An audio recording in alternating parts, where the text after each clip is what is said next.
our neighborhood association regularly brings you a debate between the candidates and requests them to address some of the most pressing questions we have in our community. We have an exciting lineup for you tonight. Tonight, you will hear the following candidates for Metro Commissioner for District Number 5, Mary Nolan and Chris Smith. And for City Council Commissioner Number 4, Chloe Udaly and Mingus Maps. We will then hear from our State Senator Michael Denbrough, who will also be addressing our local concerns. This will be followed by local photos and video clips of neighbors enjoying community events during this time of COVID-19 at 6-foot distancing or closer. But before we get started, I have a few announcements. This Rose City Park Neighborhood Association activity is brought to you in part by our community partners. Gold level is German American Society. Silver is Albina Head Start, Early Head Start, St. Rose of Lima Catholic Church and School, Basics Market, and Fire on the Mountain. Bronze level is Portland General Electric, Paper Jam on Fremont, and TDR and Associates, Land Use Planning and Public Engagement. So let's give them a virtual round of applause. Yay! On behalf of our board, I'm to announce that the board elections have been suspended until such time we can do the elections in person, or when the city of Portland has devised a legal means by which we can conduct a virtual election affordably. This means the current board officers, which is myself as chairwoman, Ed Gorman as vice chair, Richard Crockett as treasurer, and Jennifer Sainthouse as secretary, must remain in these positions until we can sort through the election process.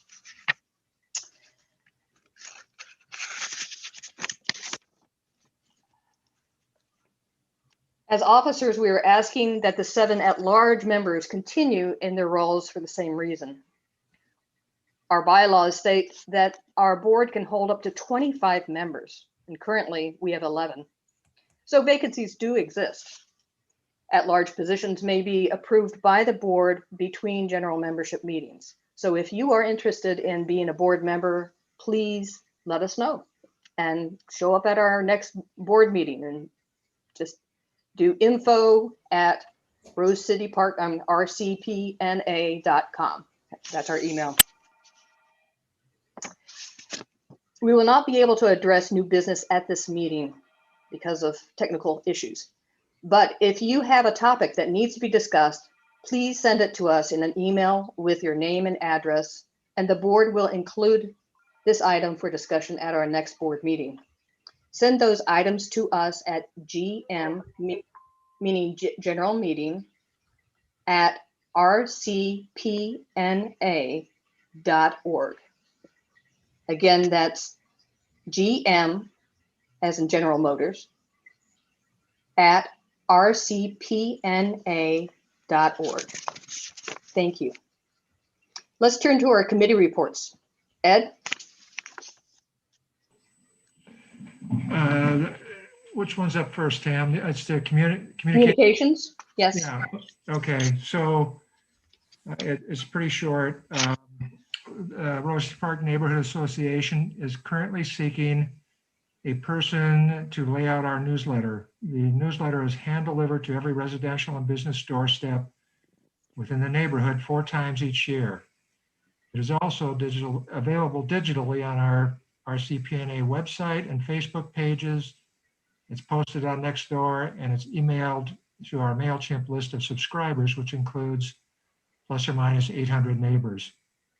We are in possession of newsletter layout templates in the Publisher program and InDesign program, which is a professional program. Please contact us if you are interested in being that person at editor@rcpna.org.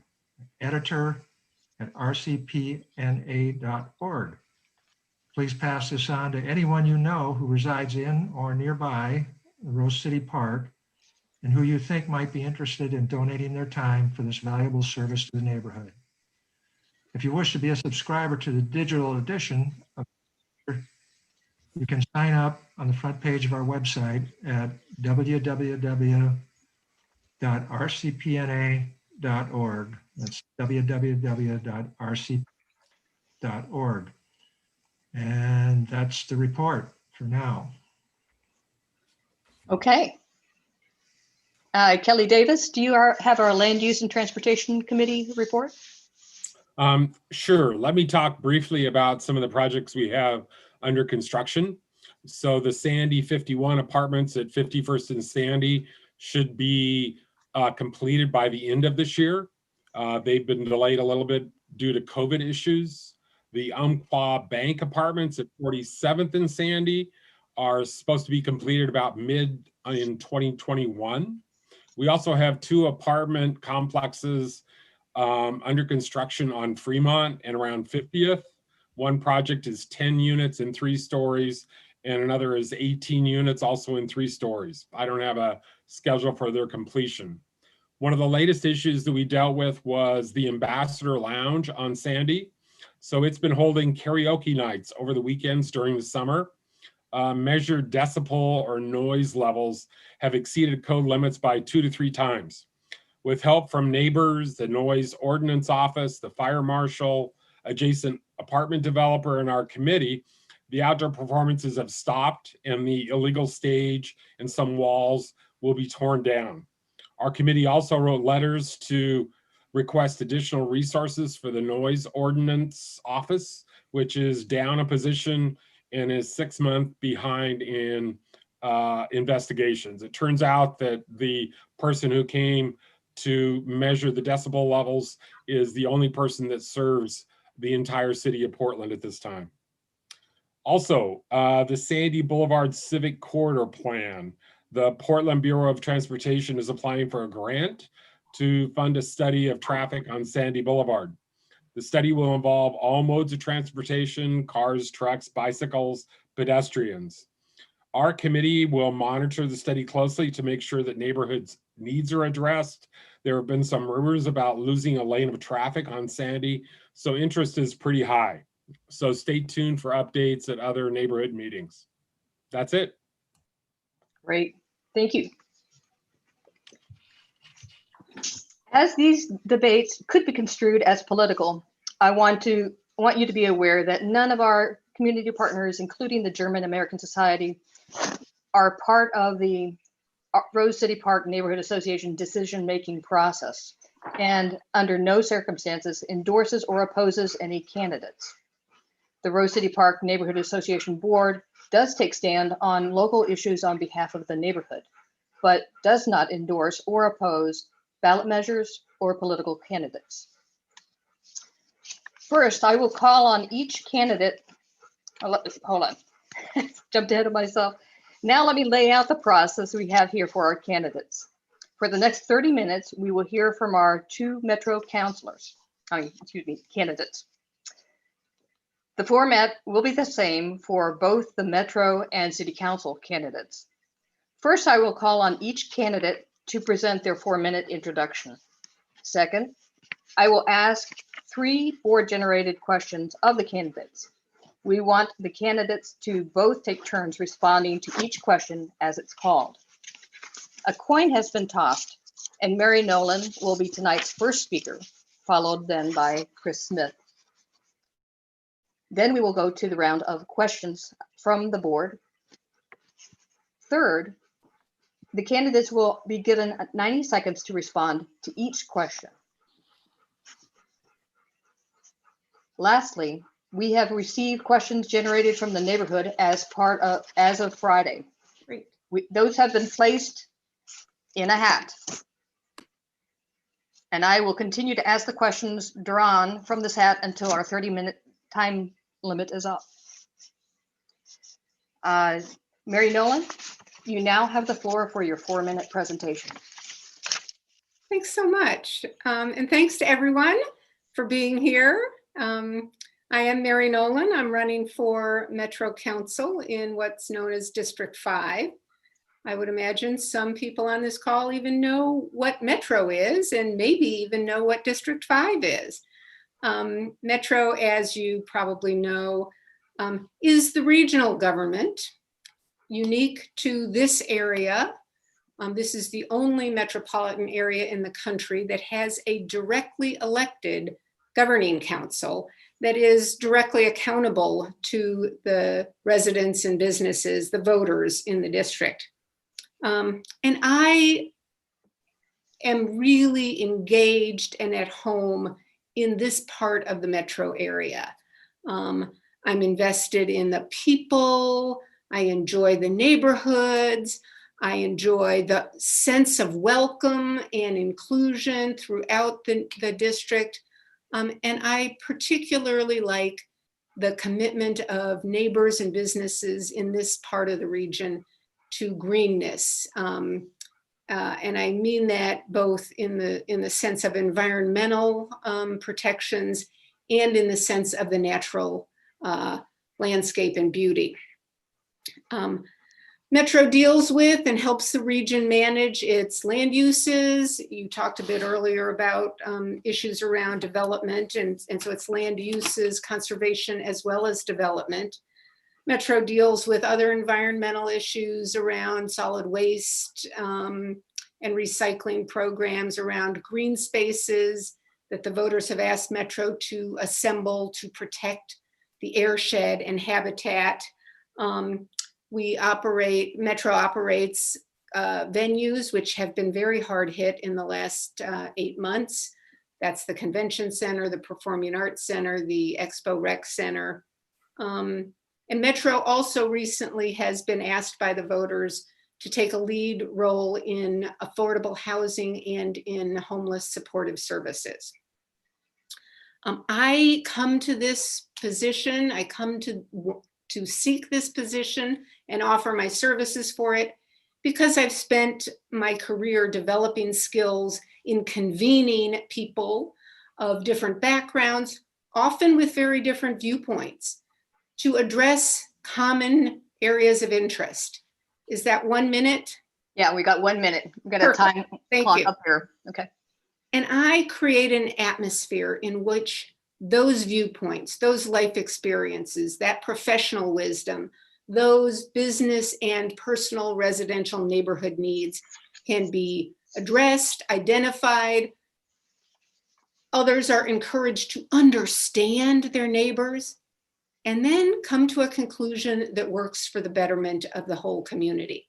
It's that convening, that facilitation that I want to bring to Metro Council on behalf of this district. Over the next 30 minutes, I hope to give you reasons that help you see that I have earned your vote, and I look forward to the conversation. Thank you. Thank you so much. Perfect. Chris, now you have your 4-minute period. Well, thank you. And I appreciate the Rose City Park Neighborhood Association hosting this event. I'm Chris Smith, and I'm running for Metro District 5 as a grassroots climate champion. I followed a job to this region in 1988. Instead of staying for a few years as planned, I fell in love with this place, found a partner and a home, and helped raise 2 stepkids. I've enjoyed a 30-plus year career in our region's tech sector. For the last 25 years, I've had a second career as a volunteer citizen activist, and I've encountered some folks from this neighborhood association as part of that. I've led on neighborhood issues, campaign finance reform, sustainability, transportation, and with an increasingly urgent focus, climate change. My advocacy for good land use and transportation policy began at my neighborhood association in Northwest Portland, where I served for a decade in roles as a board member, officer, and chair of the Transportation Committee. I had the chance to make sure the shiny new streetcar integrated well with existing transit service in the neighborhood, and that was a springboard to serve on the board of Portland Streetcar for almost 2 decades. It also taught me that over-reliance on single occupancy autos was one of the biggest impacts on the livability of our neighborhoods. So let's talk about District 5 for a minute. District 5 is a fossil fuel sacrifice zone. from the levees on the Columbia, which are under more pressure from the intense winter rainfalls that climate change will bring, to the 5 freeways that border and bisect the district, creating significant air quality issues. From the oil trains traveling through the district to the central energy hub at Linton, a time bomb waiting to literally explode during an earthquake. The district is at risk due to fossil fuels. And let's not forget the auto scrap yards in the Cully neighborhood, just one neighborhood over from here, and the mountain of tires that burned a few years ago, forcing the evacuation of low-income neighbors. The people of District 5 haven't had to pay the kind of price for climate change that Talent and Phoenix have, but the risk is there, as we all experienced with the wildfire smoke a few weeks ago. And we pay a price in the form of diesel particulates and air toxins most days of the year. Here in Rose City Park, I suspect the biggest impact is from I-84. I've been working to address the risks of climate change and fossil fuel infrastructure on bodies like the Metro Policy Advisory Committee and the Portland Planning and Sustainability Commission, where among other achievements, I've helped preserve 800 acres of habitat on West Hayden Island and block a propane terminal on the Columbia. One of the reasons that climate change, despite being an evident threat, is so hard to address is that there are powerful economic forces aligned to preserve the status quo. That's why my campaign is rejecting big money. Indeed, I'm not taking any contributions over $500. My campaign is powered by more than 650 individual donors. Of course, climate change is not our only serious issue.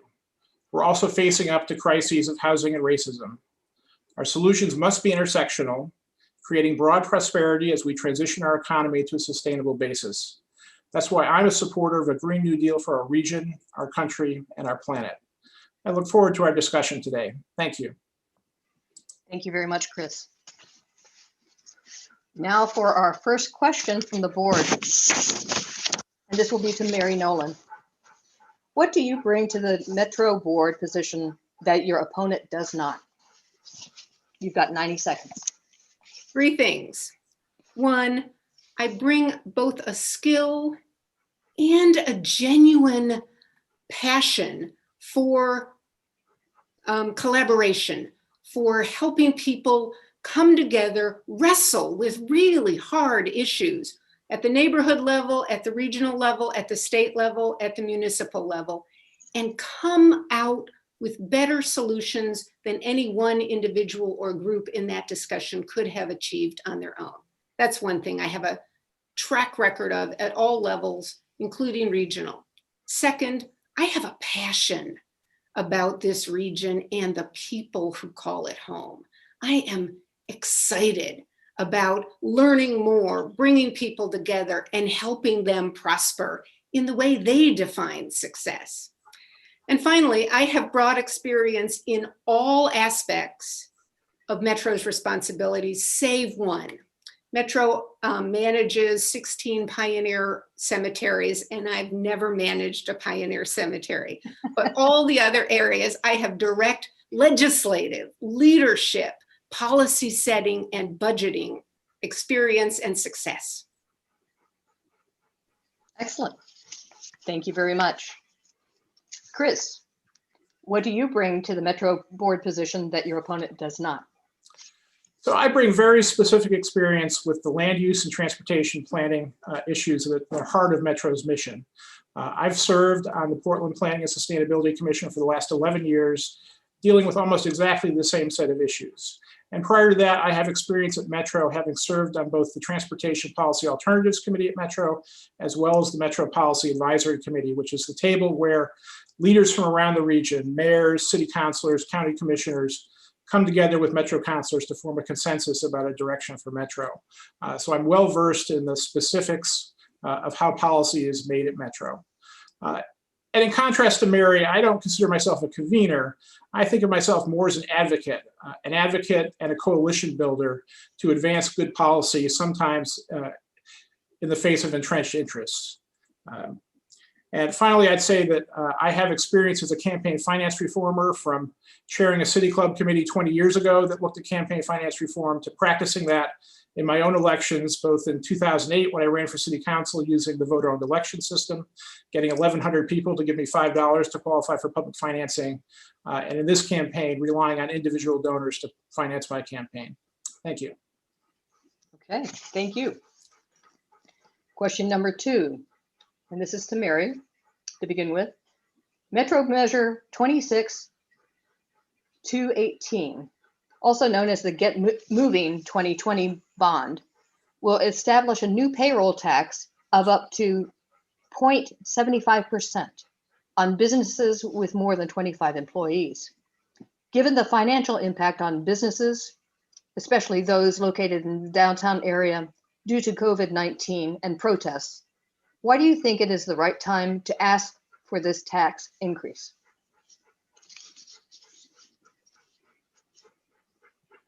Thank you.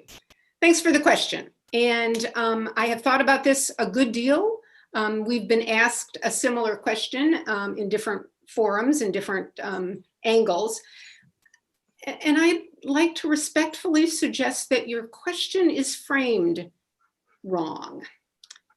The question in my mind, and I hope before voters, is why is this the right time for all the transportation improvements that that measure will deliver?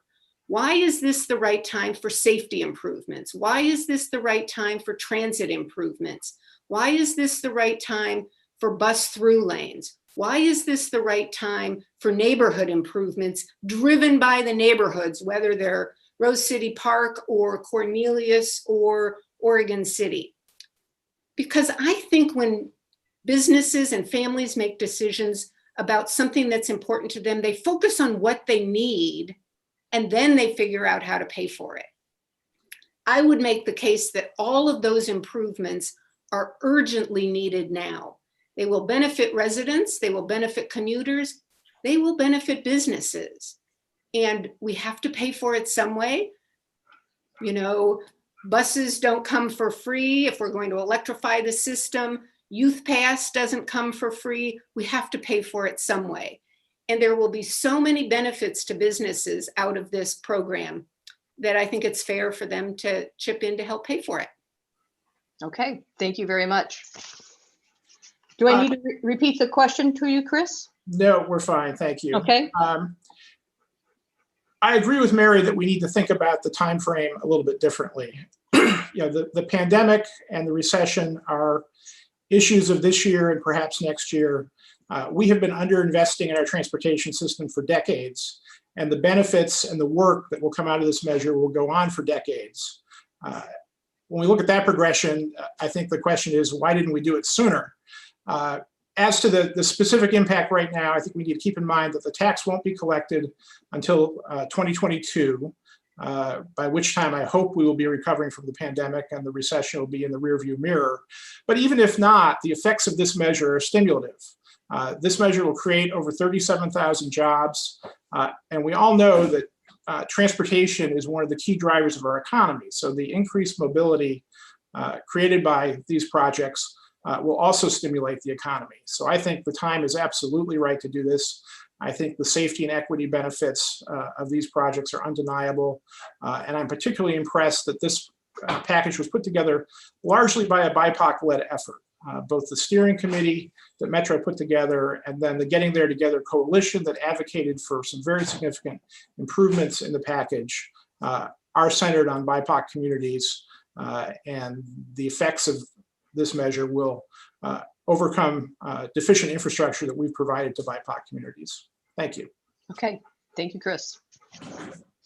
Our third question from the board is, in 2018, Metro expanded its role to focus on affordable housing. How has Metro acted on that priority over the past 2 years? And what would you do to improve on those actions? Mary? This is a really important issue to me. It is one of the reasons I am running for this position, because I don't think Metro has jumped at the opportunity voters gave it when they approved a $650 million bond measure to catalyze the development, the construction, the remodeling of affordable housing for people who can't afford housing otherwise. The voters approved this, as you pointed out, more than 2 years ago. Metro has approved a couple of projects, but it I don't believe it has yet finished a single project, which means we've got all the people who need this housing, who the voters have said, we care about these people, we are willing to help them. And while we have projects in process, we don't have anybody moving into one yet. Second thing I'm concerned about, and I plan to bring a razor sharp analysis to as a decision maker. I'll count on the people who do the actual staff work and the financial reviews, but we need to make sure we're getting full value out of the money the taxpayers have provided for this program. The few projects Metro has approved are coming in at costs of about $350,000 to almost $400,000 per housing unit. There are private developers building workforce housing in, we heard about some of them earlier in this meeting, but all around the region, who are able to deliver it at $225,000 to $250,000. If we learn from how they are succeeding and follow the good aspects of their design and process, we can build a 60 to 100% more units with the same amount of money. And that's the kind of leadership, motivation, mobilization I want to bring to the Metro Council. Make sure the voters are getting what they paid for. Excellent. Thank you. Chris, do you need me to? Nope, I've got it. So I share Mary's impatience that we're not delivering projects faster. Part of the challenge for Metro is that Metro is not itself a housing developer. Metro has to rely on the governments and agencies that do build the affordable housing to actually carry out the work. But it's inexcusable that an intergovernmental agreement, for example, has not yet been concluded with the city of Portland, which is a major player in the provision of this affordable housing. So there's, I think, a much greater sense of urgency that needs to be instilled. I think we also need to look at different models. So for example, I've talked to a developer who has penciled out a proposal to buy and convert motel sites into affordable housing at considerably lower prices per door. I think we also need to look at other approaches to innovation, perhaps buying existing properties rather than having to build new. So we need to get on it, and we can do it much more quickly than we are. Thanks.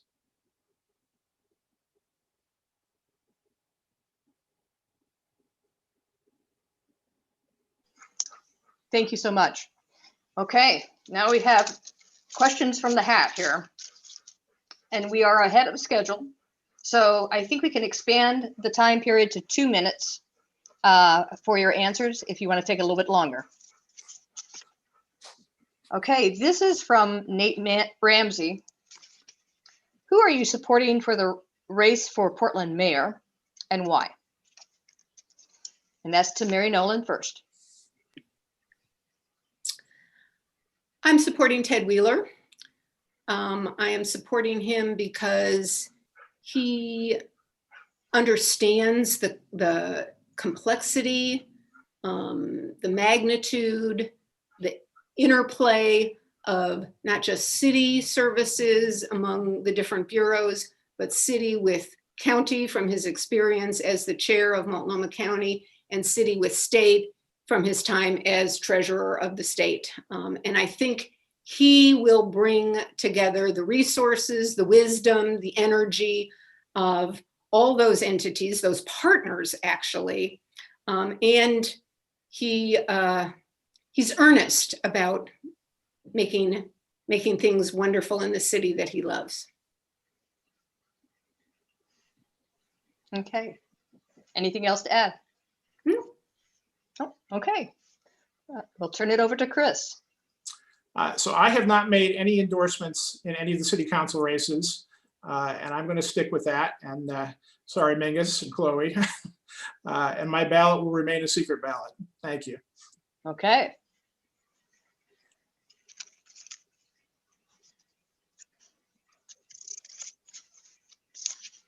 This is from an unknown submitter.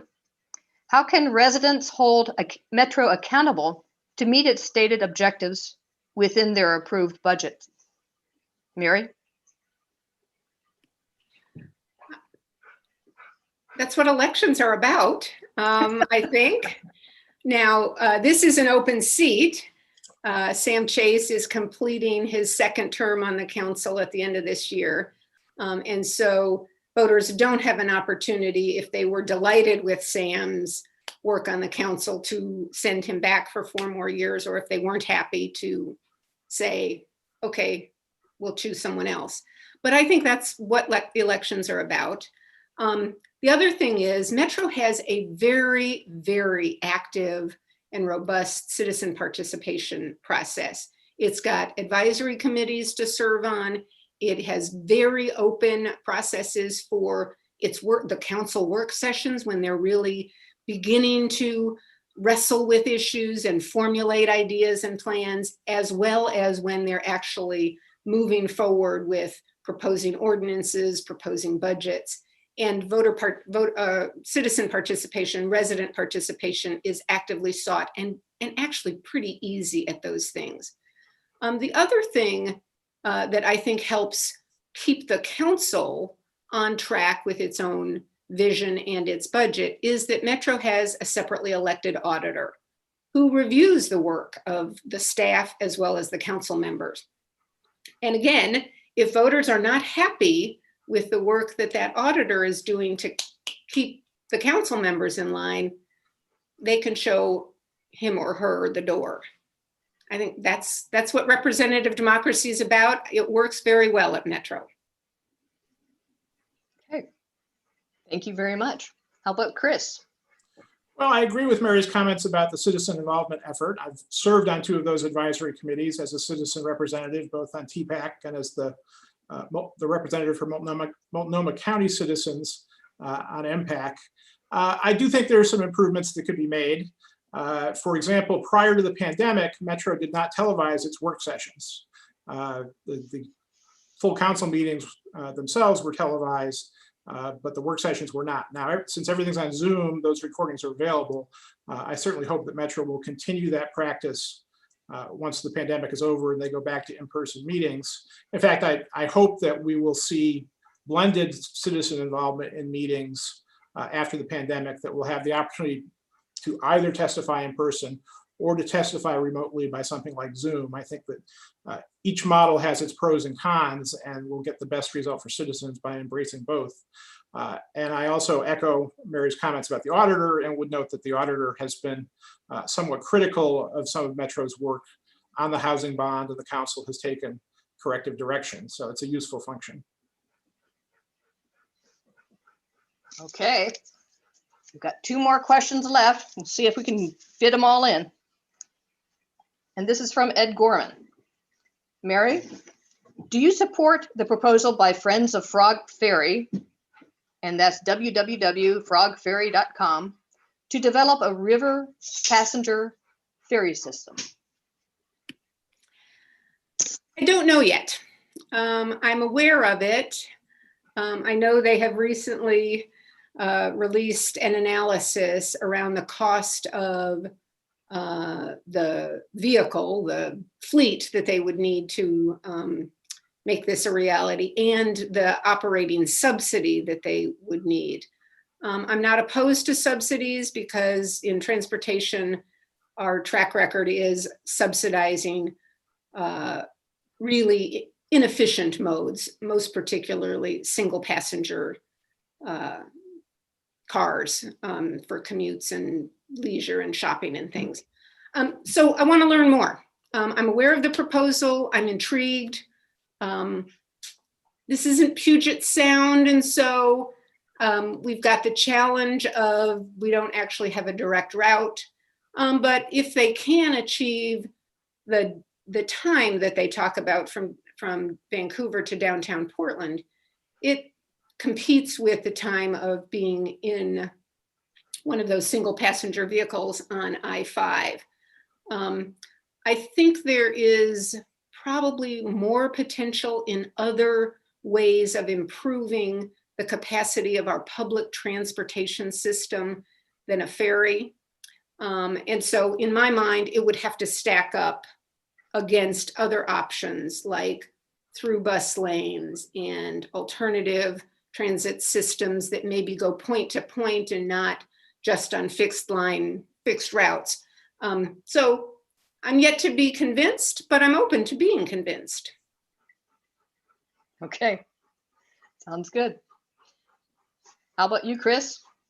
I'm open-minded as well. I've had a chance to read their initial feasibility analysis, and I think they're talking about either a 44 or 51-minute trip from Vancouver to downtown Portland, depending on whether they stop at Cathedral Park or not. I'm not sure what the market is for that. I'm certainly open to seeing what their market study looks like. I believe we could do a much better job with high-capacity transit, and that, you know, if there was $40 million to be spent, it might be better to spend that on something like a bus rapid transit service through the corridor, if we can give priority to those buses, although that's also a tall order. I think river transit would be a fantastic thing for the city, and I think it may be much more feasible within the central city, so the area, say, between Cathedral Park and South Waterfront. I think if we were serving trips in that area, that might be a much more feasible situation. But when it comes to assessing whether or not to provide a public subsidy, I'm always going to want to see an equity analysis. If there are people willing to take a 45-minute trip from Vancouver to Portland, what are their income characteristics? Does that include BIPOC communities versus where, if we give those dollars to TriMet to subsidize trips, which communities get served by that? It's river transit would be fun, but we have to answer the fundamental questions about economics and equity. Thanks. Excellent. Well, let me shake this up a little bit and I'll ask Chris the next question, which is allowing candidates to ask each other a question. So do you have a question of Mary Nolan? Sure. Because climate change is a fundamental issue for our society right now, I've taken a no fossil fuel money pledge. Mary, I'm curious why you thought it was a good idea to take a contribution from a fossil fuel company only weeks after the wildfires in California.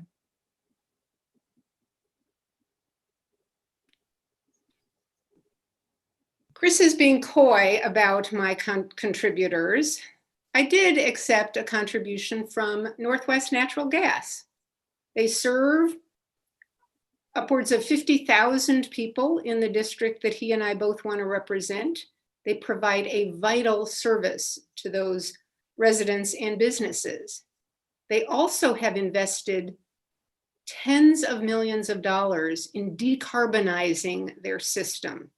They're working aggressively in advocacy at the legislature, but also with their own internal development to transfer as much of their load as possible to renewable natural gas, which is natural gas made from decomposing organic materials, from composts and timber mills and other products that have decomposing material that can become renewable fuels. There's a nearly $3 billion investment in the pipes that bring heat and hot water to Portland homes and businesses. Northwest Natural is trying very hard, investing earnestly in making sure that those pipes can bring renewable natural gas to homes, and we can preserve the value of that infrastructure that the customers have already paid for. Oh, if I haven't run out of time, Northwest Natural also knows that I don't agree with them on everything. I have disagreed with them, voted against them in the legislature on significant issues, including how we do rate tariffs for monopoly utilities in the state of Oregon. So they don't expect, given my track record, that I will agree with them on everything. They do expect I will do what I've said, which is work with people who I disagree with to try to find solutions. Excellent. Now, what question would you like to ask of Chris? Chris, I'd like to ask you in very specific terms to identify a significant effort, project, policy, budget that would not have happened had you not been at the leadership of the move to make it happen. Sitting on a committee has value in our deliberative processes, but sitting on a committee is not leading or making something happen. I can think of several. I think the example I'll pick will be how the city handled the proposal to develop a marine terminal on West Hayden Island. I was a leader on the Planning and Sustainability Commission of setting the criteria by which we would evaluate that, including insisting on having a health impact assessment. When we did that health impact assessment, looked at other mitigation costs, we basically were able to tell City Council, if you want to do this, this is the price tag to keep the community and the environment whole. And when the port saw that price tag, they walked away. So I certainly won't claim the sole credit, but I think I can take a big chunk of the credit for why we didn't develop a marine terminal that frankly we don't need. The marine traffic since then has demonstrated that. Okay, we are ahead of schedule by 8 minutes. So what I would like to do is give each of you a 3-minute chance to do your final say. And Chris, we'll start with you. Well, thank you. And again, thank you to the Rose City Park Neighborhood Association for convening this discussion tonight.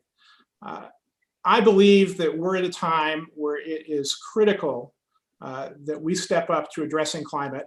The region has not done nearly enough to do that. The climate smart policies at Metro are calibrated to reduce fossil fuels by about 40% by the year 2035. We know that's simply not adequate. The International Panel on Climate Change has made it clear that if we want to keep global warming under 1.5 degrees C, we have to cut carbon roughly in half from 1990 levels by 2030 at the latest. We need to recalibrate the policies at Metro to get to that. We need to make big changes, particularly in the transportation sector, where 40% of our greenhouse gases come from. And they're going up rather than going down. After going down for a number of years, they're going back up, and we have to get a handle on that. I have proposed that we implement an equitable system of congestion pricing in the region for our highways and use that revenue to greatly expand the bus system in our region to serve more areas and to serve all areas with more frequency. Those are the kind of big moves we're going to need to get greenhouse gases under control. And I would like to go to Metro to make that change happen. I also believe that my experience in housing on the Portland Planning and Sustainability Commission will be very helpful to Metro taking on its new responsibilities in housing, not just the affordable housing bond measure we talked about, but also the supportive services measure that was adopted this May, and that voters will have high expectations about how quickly we can really make a dent in the homelessness we all see on our streets right now. Thanks. Okay. And Mary? Thanks. And thanks to everybody. I really have enjoyed the conversation and appreciate the way you've conducted it and facilitated it to keep us focused and moving along. I hope it's been interesting to folks. I just want to close by saying I have a deep passion for Portland, for the region, particularly for Northeast Portland, and a desire to make sure that we are the best we can be. And I want to make sure Metro is delivering what the voters expect it to, what the voters have in some cases asked Metro to do by approving bond measures for affordable housing and green spaces, as well as supportive services and perhaps for transportation. I would point out that the Oregonian has endorsed me, saying that I bring a focus on accountability that Metro needs to have right now, not just in this pandemic, but for the services that Portlanders are depending on. The Scanner newspaper has endorsed me. Northwest Examiner has endorsed me. The Portland Tribune has endorsed me. Labor groups, communities of color, from the Confederated Tribes of the Grand Ronde, Latino Network, Action Fund. And I think the common thread is these people, these groups, these newspapers know that I will respect opinions from everybody. I may not agree with them, and I may indeed advocate strongly and forcefully against them, but I'll listen and I'll learn, and I may adjust how I approach a goal. Maybe not change the ultimate goal that I'm supporting, but how I approach getting there. It is this convening of groups, individuals, elected leaders, ranging from Kate Brown to Speaker Kotek to Michael Dembro, who's on your agenda later on today, Joanne Hardesty, Cameron Whitten, who ran against both Chris and me in the primary, all know that I am committed to lifting up the voices of everyone, particularly Black Portlanders and other communities of color. I'm Mary Nolan, and I would love to earn your vote in the race for Metro Council District 5. Thank you. Thank you so much. Okay. My cue is, that was the last question. And thank you on behalf of Rose City Park Neighborhood Association for joining us. And let's give them a round of applause. Thank you so much. Thanks a Thank lot. you. Now, for the next 30 minutes, we will turn our attention to the two city council candidates, Chloe Udaly and Mingus Maps. Now, do we have Chloe Udaly here yet? Tamara, she has not attempted to enter the meeting yet. And I just performed a join the meeting with a dummy test, so I know it's working. So don't know whether she's going to join or not. Maybe that Mr. Maps will take advantage of the extra time. Okay. Well, we could just roll with it. we can just roll with it. Okay. Well, what I can do is, again, for the next 30 minutes, we have Mingus Maps as one of our candidates, and Chloe Udaly, who is also the other candidate for position number 4 for City Council. We'll be using the same format that was used for the Metro Commissioners debate. Do you understand that I will call on each of you first to give a 4-minute introduction, and then I will follow that up with board-generated questions for each of you to then respond to. And each of you will have 90 seconds to respond. And last, I will have a hat of questions from the neighborhood. It's a black hat just because, you know, it's black hat times.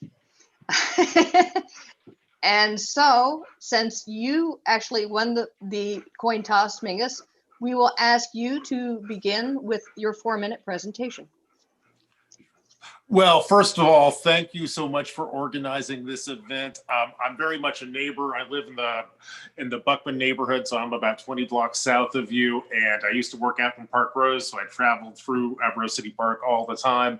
It was very interesting for me to hear your introductory comments, and I want to express my gratitude for everyone for paying attention to this very important election cycle. I really do believe it's one of the most important elections that any of us have faced in our lifetimes, frankly.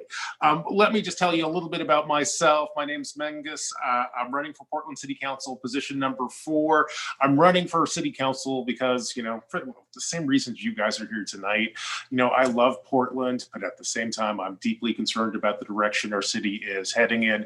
And we all know the problems. We have COVID. We have an economy that's in collapse. I'm the dad of a 10-year-old and an 11-year-old, and they haven't entered a school building in nearly 7 months.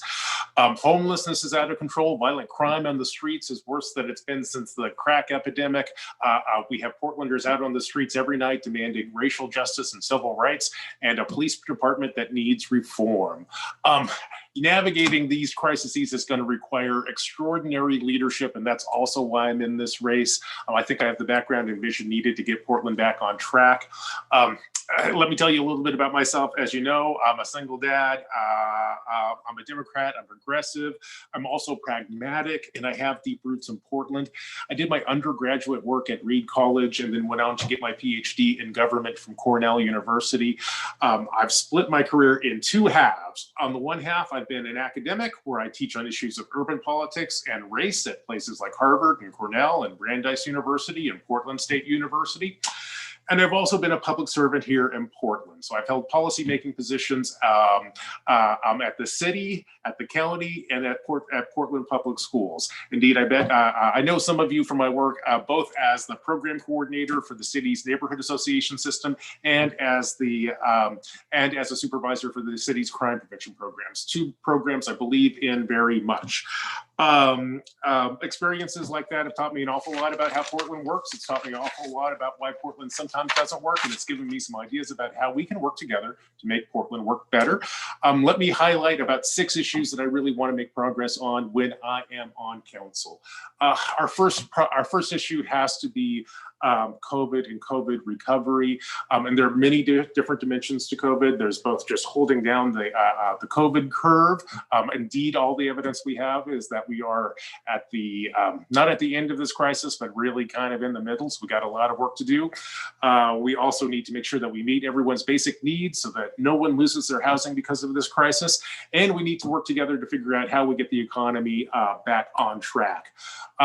I also believe in and need to make progress on racial justice. As a Black candidate and a Black dad, no one has more skin in this game than I do. It's very important to me that our city be able to serve families that look like mine and families that look nothing like mine. And so we're going to go through and make sure that the city is aggressive and forward-leaning on equity issues. And one important equity issue is obviously police reform. I want to eradicate the racist policing practices that we still see in our system and drive our public safety system so that it's the best in the Pacific Northwest. I think that we can do that by pushing a program of independent police review. And after that, I want to emphasize the need for reform of City Hall. I think it's time to hire a city manager, increase the number of seats on city council, and fill those seats through neighborhood-based electoral districts. And I look forward to the rest of our conversation today. And welcome to Commissioner Udaley. Thank you very much. And I understand Commissioner Udaley has joined us now. And Commissioner Udaley, we're going to start out with a 4-minute presentation. Mingus has already provided his. If you could provide your 4-minute presentation, and then we'll go into questions. Sure. Thanks for having us here tonight. I am a little under the weather, so I apologize. I'm going to try to keep my energy up.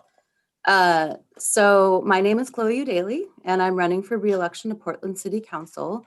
A little bit about me. I'm a born and raised Oregonian. I've lived in Portland proper since 1988. I come from a working class union family. I'm a former small business owner, community organizer, disability and housing advocate, renter, and mom. I've committed my life's work really to the greater good, whether through my activism, my bookstore, the 2 nonprofits I co-founded. One is called the Independent Publishing Resource Center. It's a literary arts nonprofit, which is a makerspace for independent artists and writers and publishers. And the Special Education PTA of Portland. It's a mouthful. And I co-founded that PTA to give a voice to the thousands of families across our school district, raising kids who receive special education services and needed a stronger voice at the district level.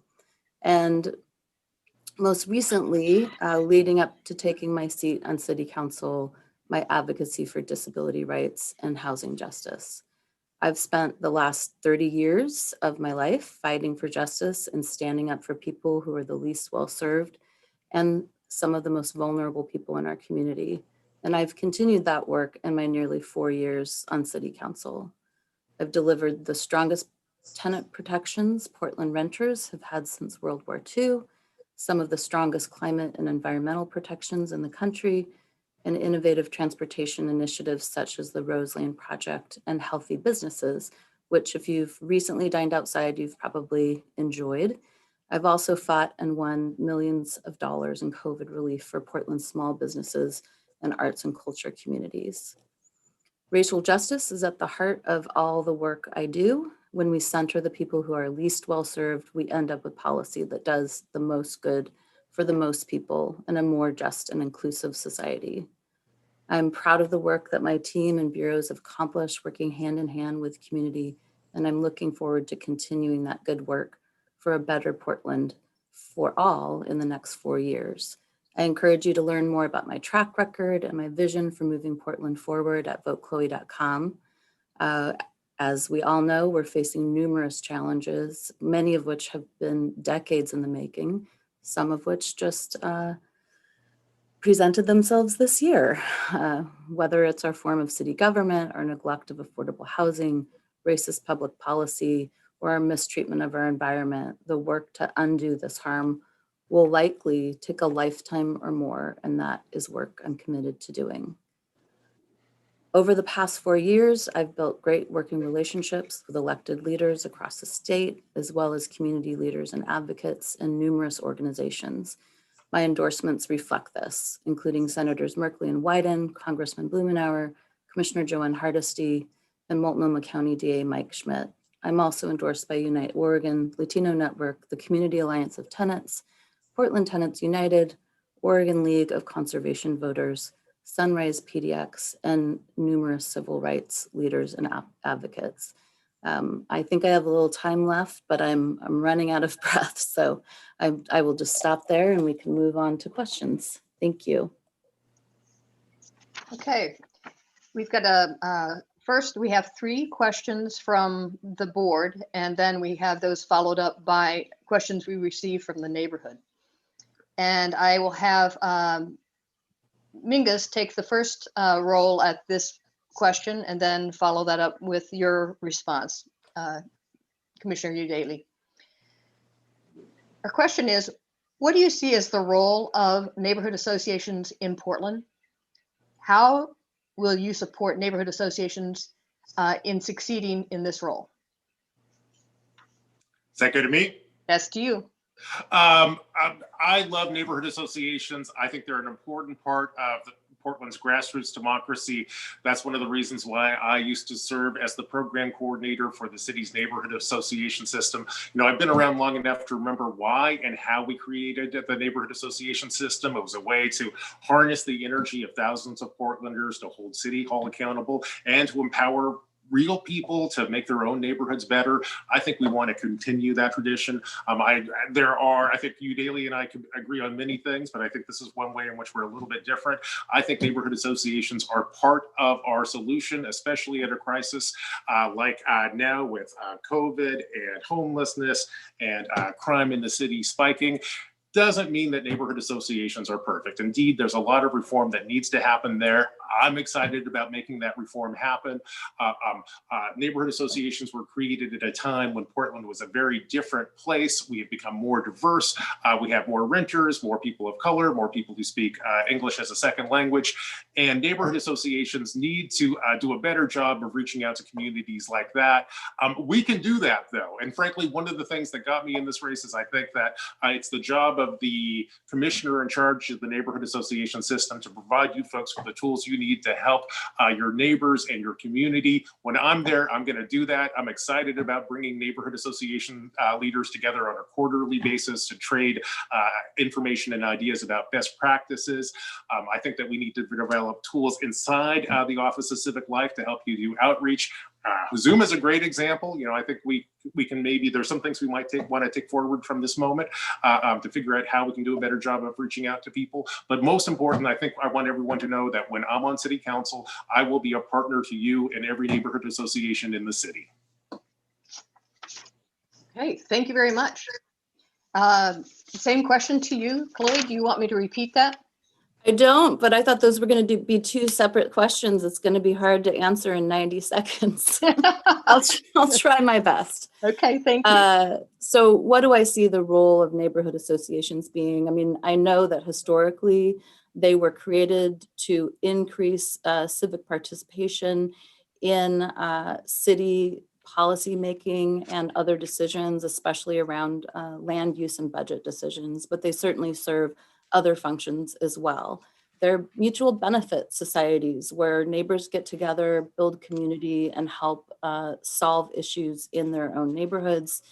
They mobilize neighbors to give feedback to city council and also present their own community generated initiatives. I have more to say about that side of it, but I'd rather spend the rest of my time talking about how I want to support neighborhood associations in these efforts.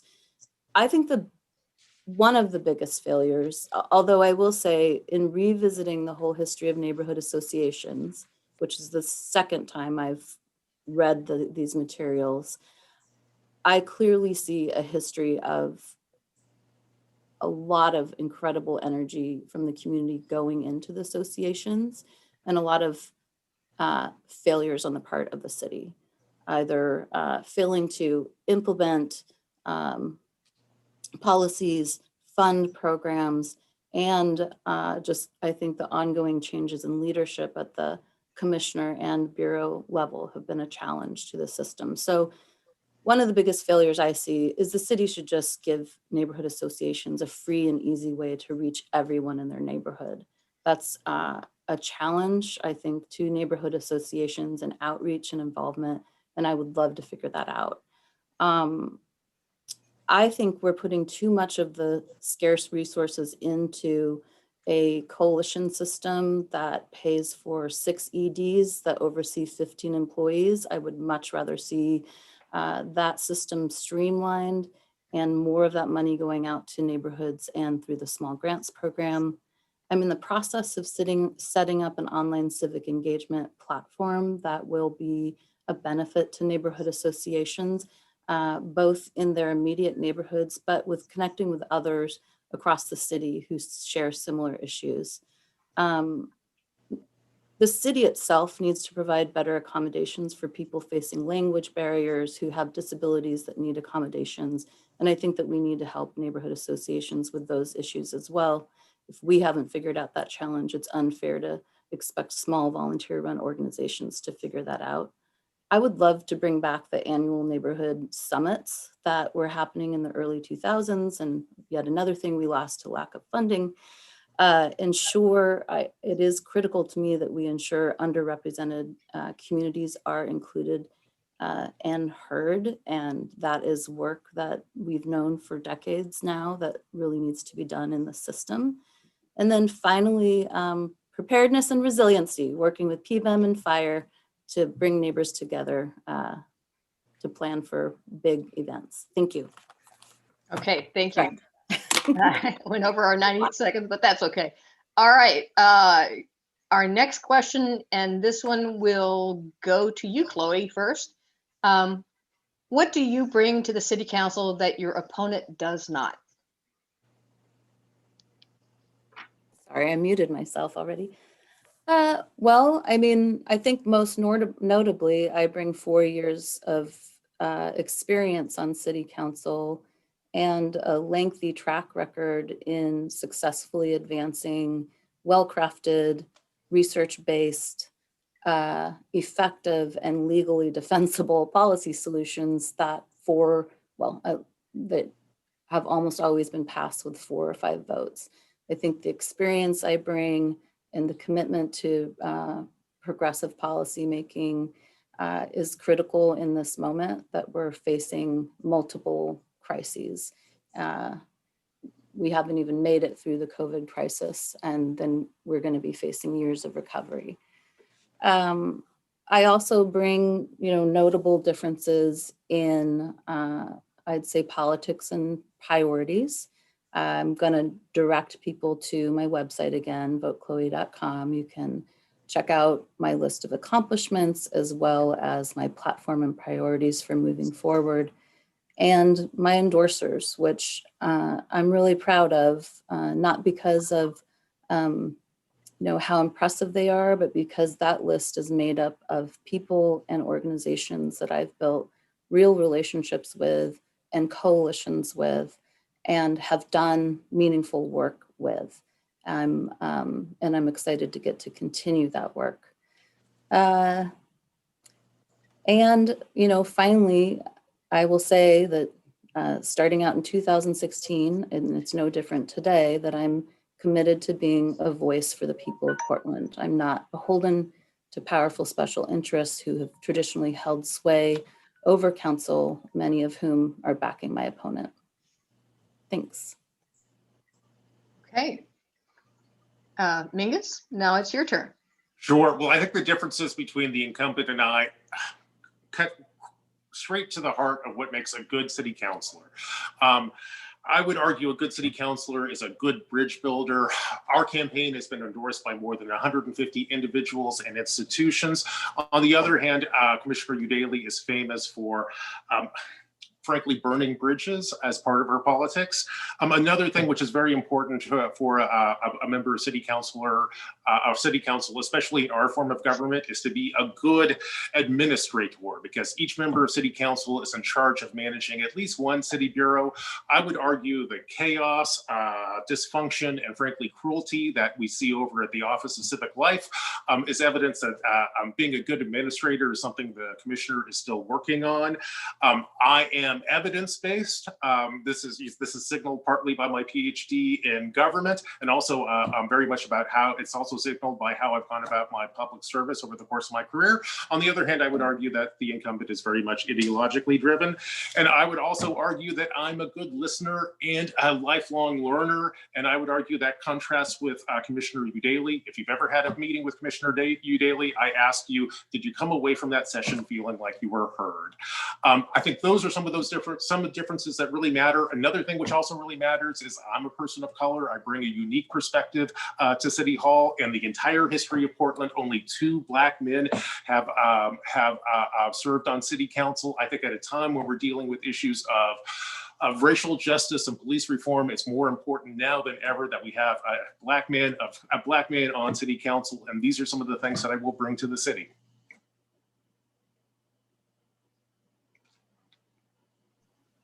Mute myself. Thank you. Now you get to go first on the next question, if you are able. Okay, we are allowing each candidate to provide one question you have for the other candidate. So do you have a question for Chloe Udaley that you'd like to pose?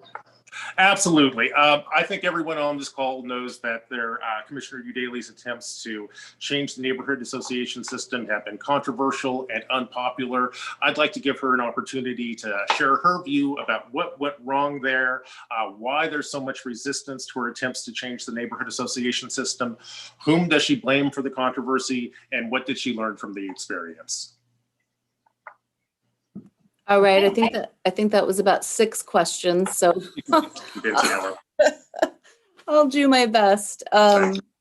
First of all, I would love to encourage anyone who's watching or listening to visit changethecodepdx.org to learn some facts about the code change effort, who served on the committee, including several current and former neighborhood association or coalition members, and the impressive list of endorsers for code change. I will say this, we don't get a lot of onboarding coming into City Hall. I read the audit in 2016, was really concerned about some of the issues raised in that audit. I read the packet I got about the Bureau and whatever I could find on the internet. And like I said, in revisiting a lot of the history and historic issues, what is now civic life, I want to acknowledge past failures, broken promises, and the very reasonable mistrust and skepticism many neighborhood association members have in civic life. I was naive about this code change conversation. I can't deny that I still think that it is true that we are obligated to create a civic engagement system that reflects the full diversity of our community. Not because neighborhood associations aren't doing a good job, not because I think they should go away. I've never said that. But because for the, there's multiple functions and purposes you serve, but for the purpose of giving the city feedback on our policies, programs, and projects, we have to hear from people who are underrepresented and not well served if we're ever going to improve our service to them. And right now, as it stands, with the current kind of level of involvement, we're not getting that. Thank you, Commissioner. Thank you. Now, Chloe, it is your turn to ask candidate Maps a question. Okay. Mr. Maps, you have changed your tune about tenant protections somewhat over the course of this campaign. In the early days, I read an interview where you were not supportive of the work that I had done, and more recently, you have expressed support.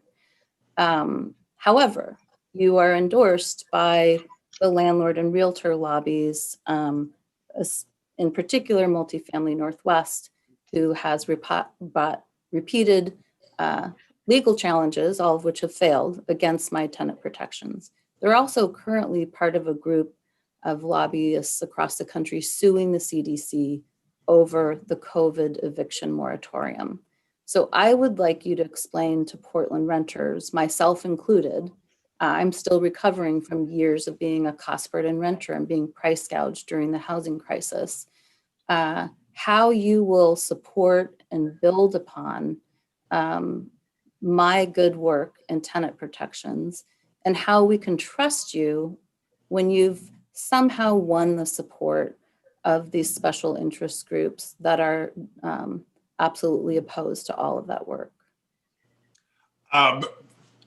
Thank you, Commissioner, for that important question. The endorsement, I've been endorsed by 150 organizations and institutions. I go in, I talk to everybody, and it's pretty common for me to walk out of those presentations with people going, Mingus seems like a pretty reasonable guy, someone we could talk to.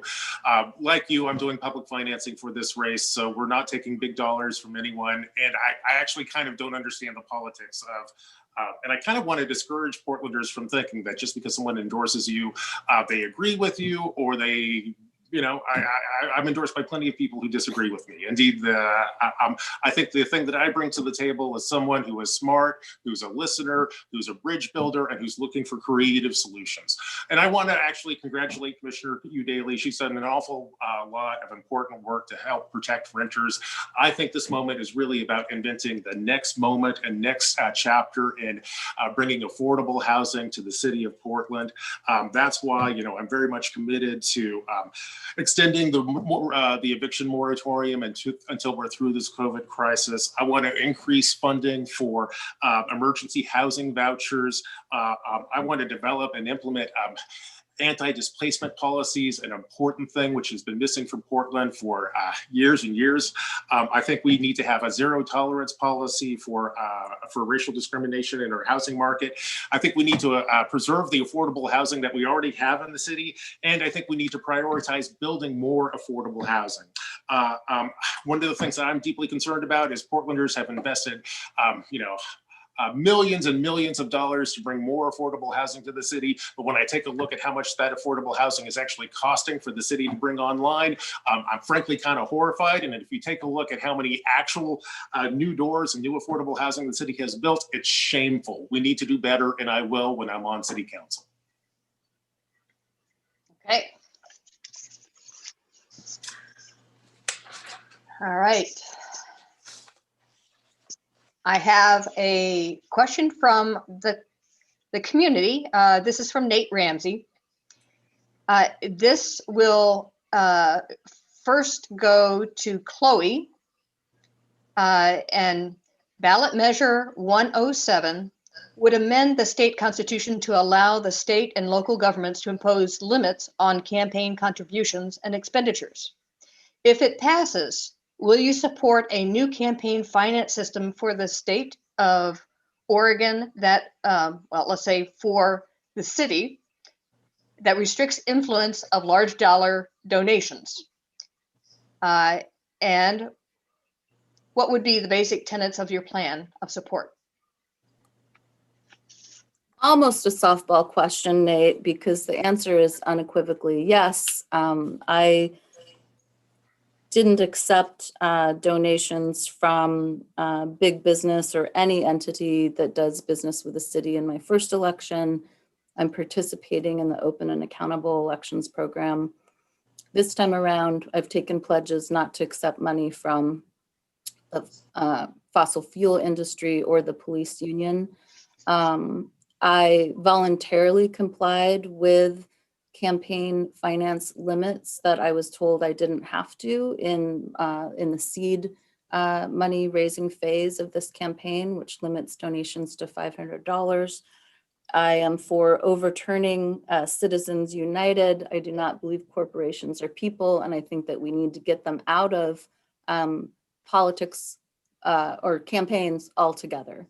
I can't tell you what my plan would be because that's just hasn't been a focus of mine because we're doing so much great work locally. We have Open and Accountable. We have new rules at the city level.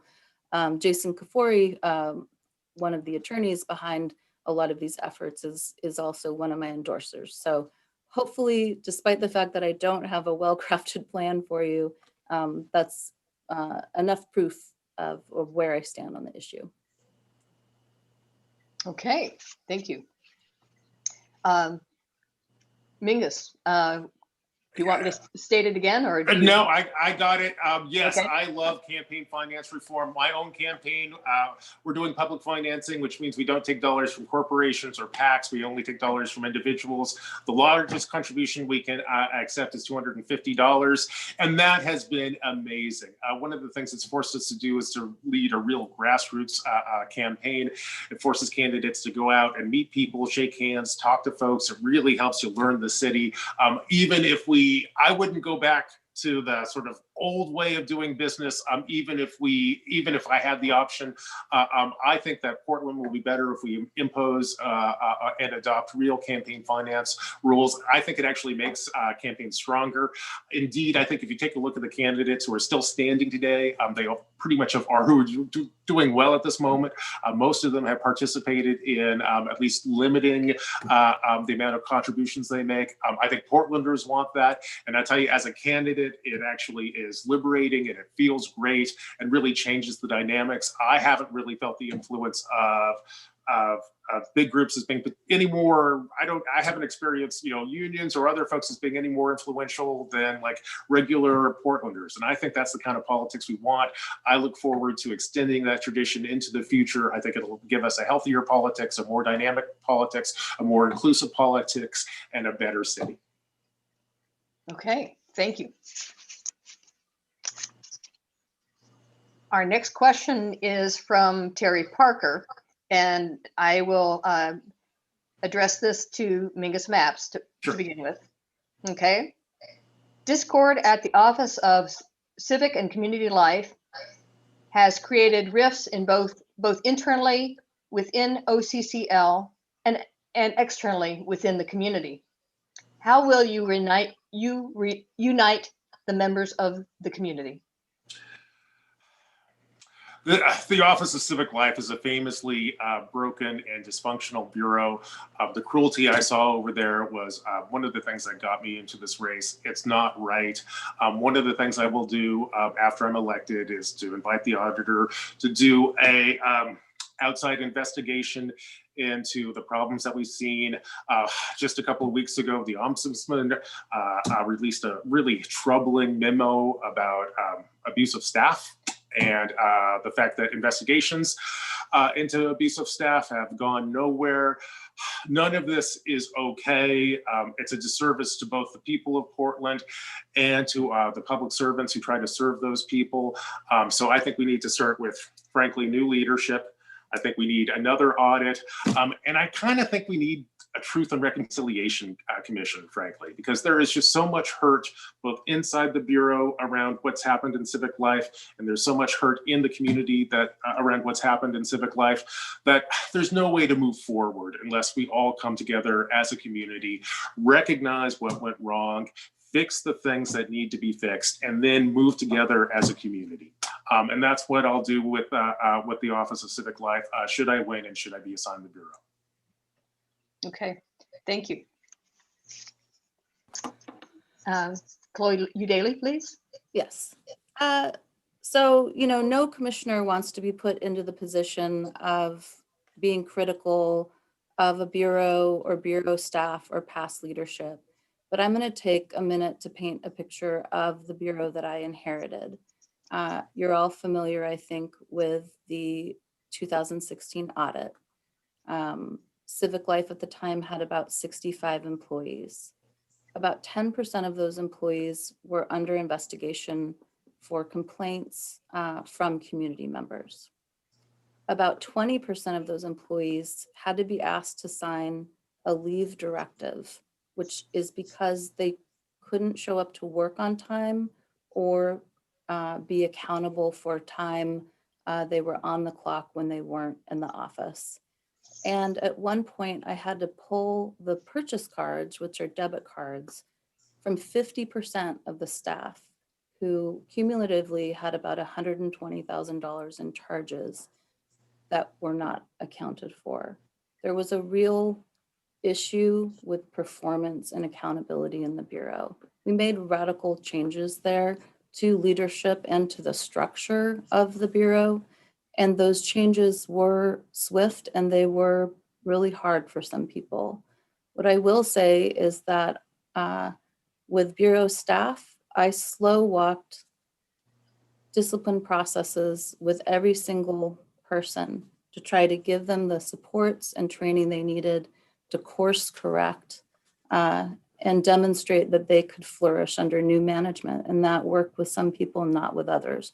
Currently, I authorized and had nothing to do with the development of a contract with an outside consultant to do a bureau-wide assessment. I am asking employees to please bring their complaints to Human Resources, despite the fact that they're not satisfied with some of the outcomes. And I'm looking forward to the results of that assessment, and that will determine our next steps. Thank you very much, Chloe. I will address the next question to you, Chloe. This is from Diane Zalewski. What is your plan to clean up our neighborhood of drug addicts and illegal campers? Well, as some of you know, housing and homelessness are issues that I've worked on pretty relentlessly for the past 4 years. They're also challenges that our city has faced for decades. And the issue is at an all-time high. We're 10 years into an ongoing housing and homeless crisis. And now we have a viral pandemic and economic crisis. My tenant protections have helped keep people housed and stem the tide of people entering homelessness. And I could talk more about that because prevention is a critical piece to solving the homeless crisis. I supported the Metro Supportive Housing Measure. I've supported Commissioner Hardesty's Portland Street Response effort for better serving people experiencing mental health and addiction on our streets. I actually secured some of that initial funding for that program. In this moment, I'm pushing hard for deep investment at the city, state, and federal level to get people off the streets. It's absolutely unacceptable.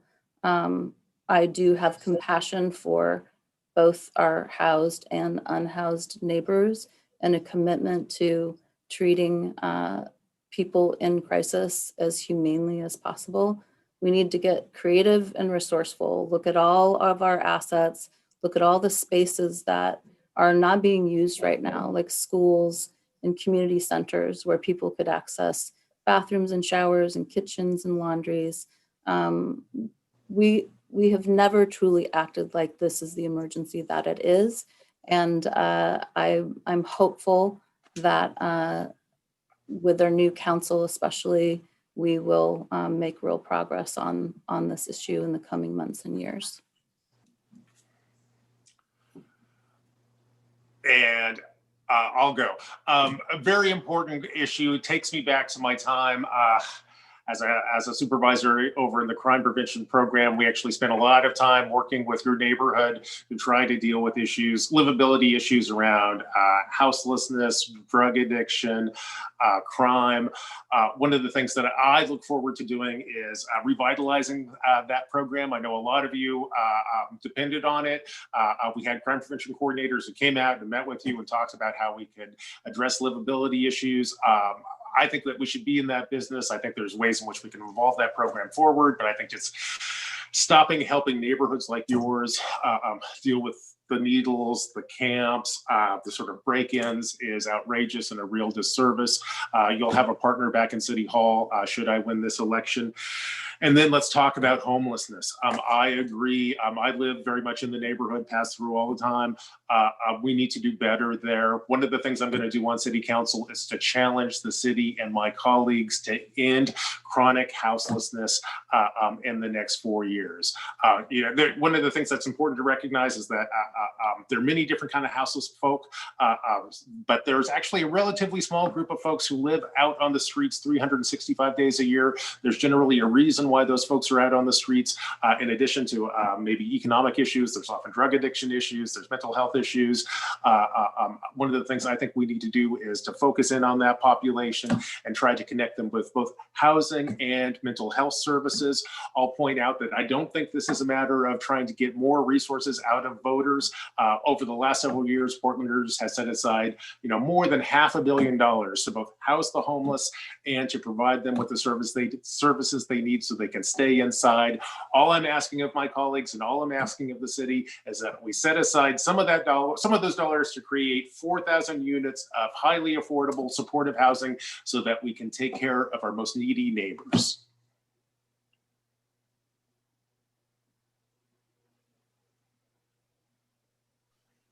Well, I have a confession to give you.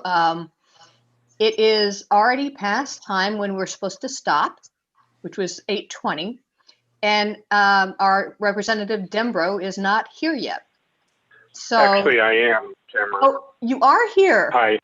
Yeah, I don't know why it wouldn't let me get in the regular way, so I called in. And Okay. So I've been on for a couple of minutes. Okay, let me then thank these members. I was going to ask them more questions, but if you're here, we can move on with the agenda. I want to thank, on behalf of the Neighborhood Association, both Mingus Maps and Chloe Udaly for joining us for this wonderful conversation, and best of luck to both of you. Thank you.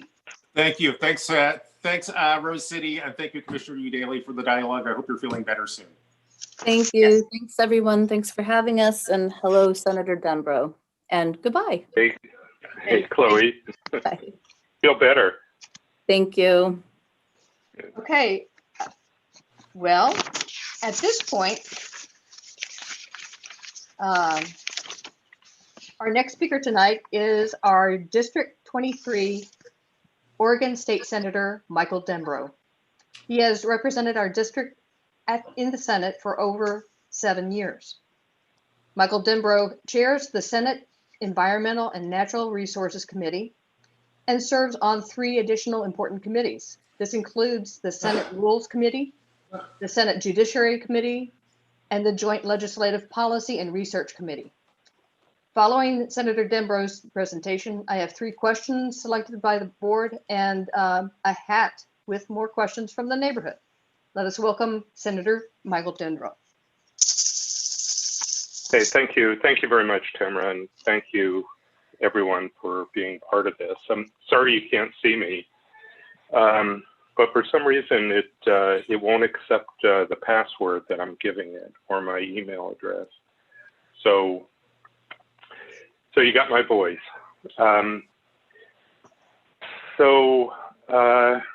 Gosh, it was a year ago that I came before you and was talking about the upcoming short session.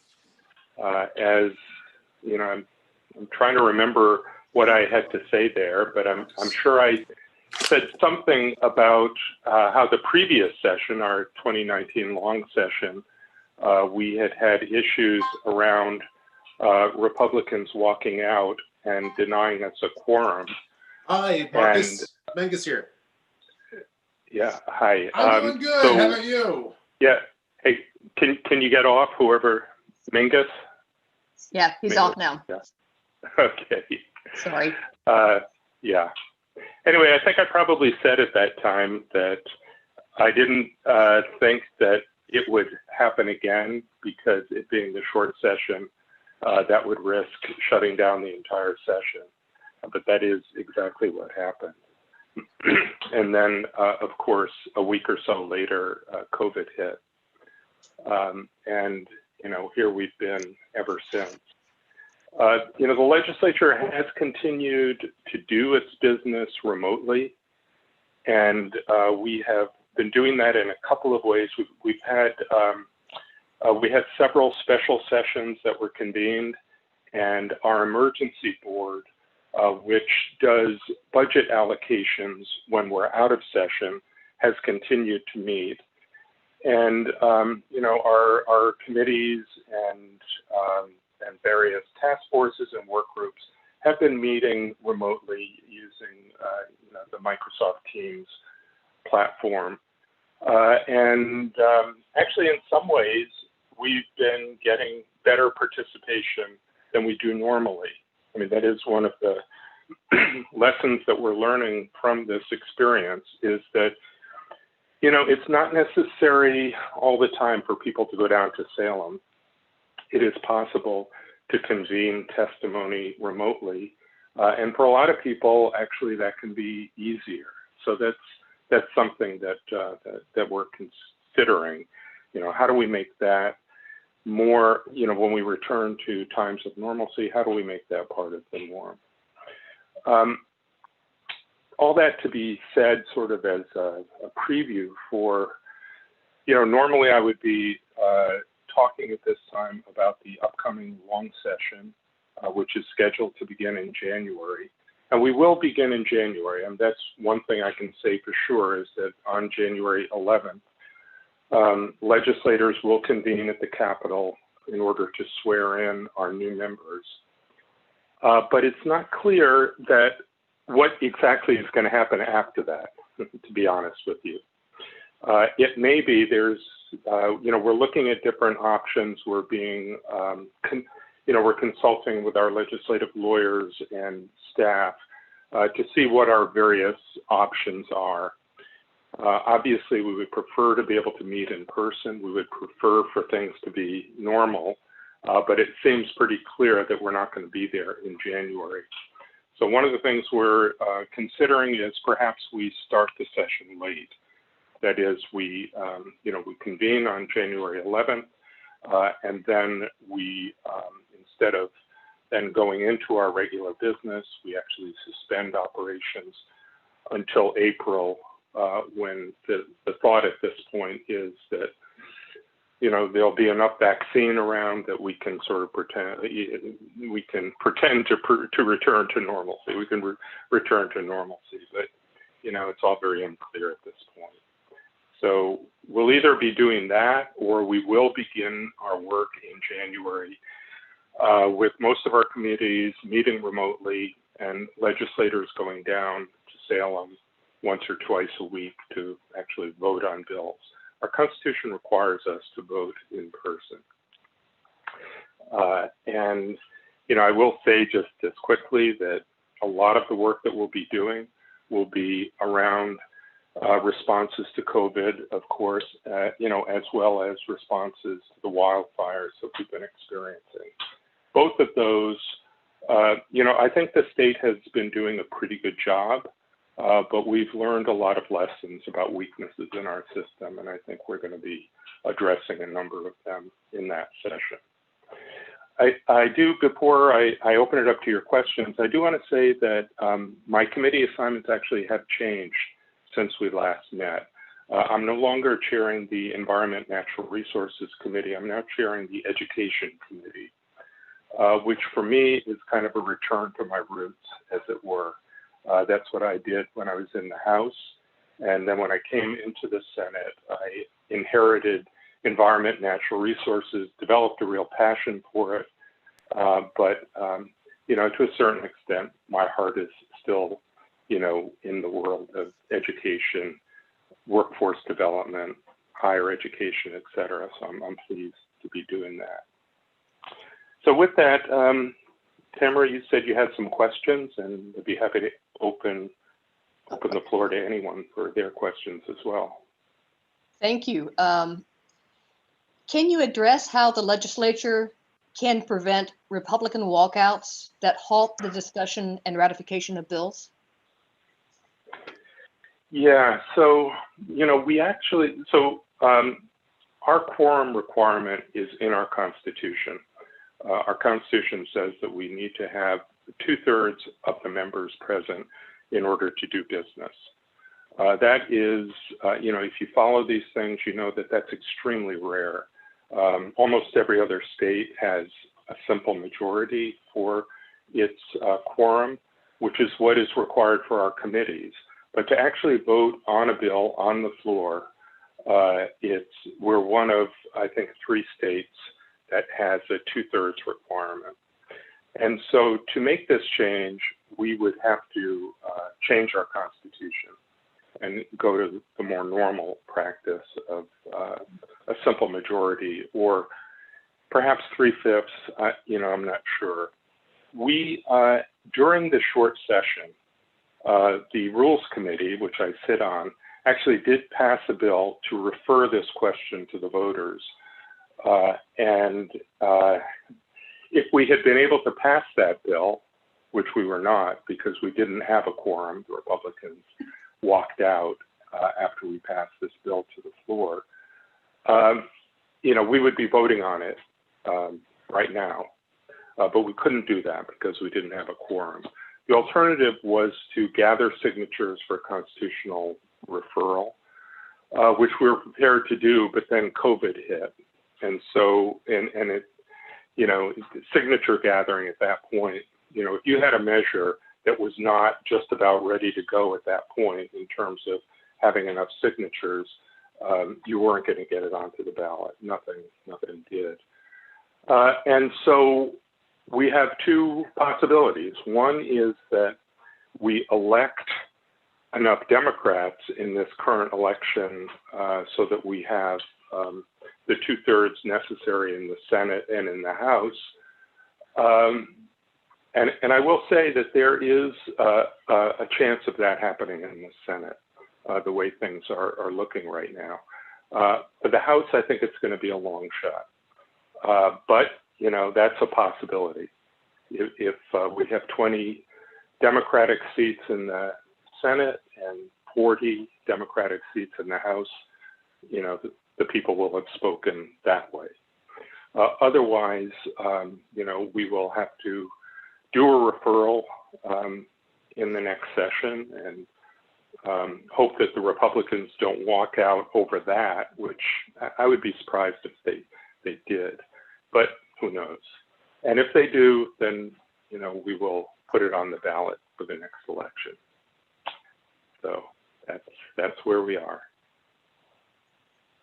So is there not a way in which, as voters, we could move a change to the Constitution to make that correction if you can't get it done in the legislature?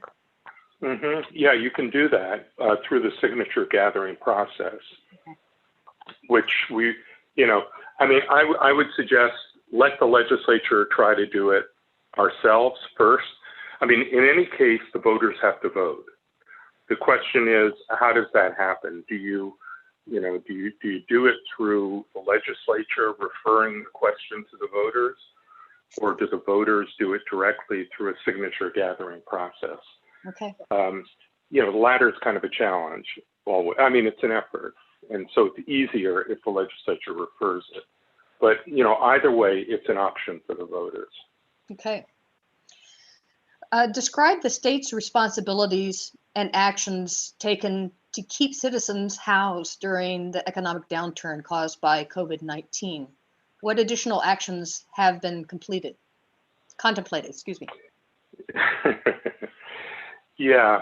Well, we have done certain things. I mean, one of the first things that was done, and this was both at the federal level and at the state level, the state level more vigorously, is a moratorium on evictions for now. And that was just extended to take us till the end of the year. So people who, because they've been laid off from work and, as I think you all know, it has been taking people a horrendously long time to get their unemployment benefits. I mean, the great majority have, but there's still some tens of thousands that haven't. We don't want them, evicted as a result of that. Actually, so far, most Oregonians have been able to keep up with their rent. I think it's over 90% here in Multnomah County, but it's a real danger. The state has come up with some money for rental assistance, and I think you're going to be seeing more of that. We are hoping that the federal government, if it ever does pass its next stimulus package, that'll include some help for people with meeting their mortgage payments. Their rent payments. We also have a moratorium on mortgage foreclosures in order to keep people from, those who are landlords, from having their properties foreclosed during this period, as well as homeowners. With the wildfires and with COVID, and now with the coming of the cold weather and the rains, there's just a heightened need for shelter and transitional housing. This Friday, the legislature's emergency board is going to be talking about, and I hope approving, a new program that's called Project Turnkey. And what that does is, we have a number of people where the county or philanthropy is paying for people to be in hotels or motels, and we're paying the rent on those units. And there's a lot of concern about how wasteful that is. That maybe that's okay if you're talking about a really short-term problem, but I think everybody in this call knows that houselessness is more than a short-term immediate problem. And so what's being contemplated is that local governments and nonprofits would partner to purchase hotels or motels, some of which are, have been having financial challenges anyway, and their owners are looking to sell at a decent price. And those, would be then owned by this private-public partnership in a way that would be much more cost-effective, and would be used most immediately for people who need it for COVID and wildfire reasons. But it would then, it would be, in our hands for long-term use. So the e-board is slated to appropriate $65 million for that purpose on Friday. In addition, they're going to be appropriating another $10 million just for, immediate short-term shelter needs. There are other things, I think that, I caught the tail end of what Mingus was saying, which is, I think we all understand there's no silver bullet for, for houselessness. We have to look at the problem in a number of ways. We have a number of people who are on the streets because they were formerly incarcerated and they're not able to get housing.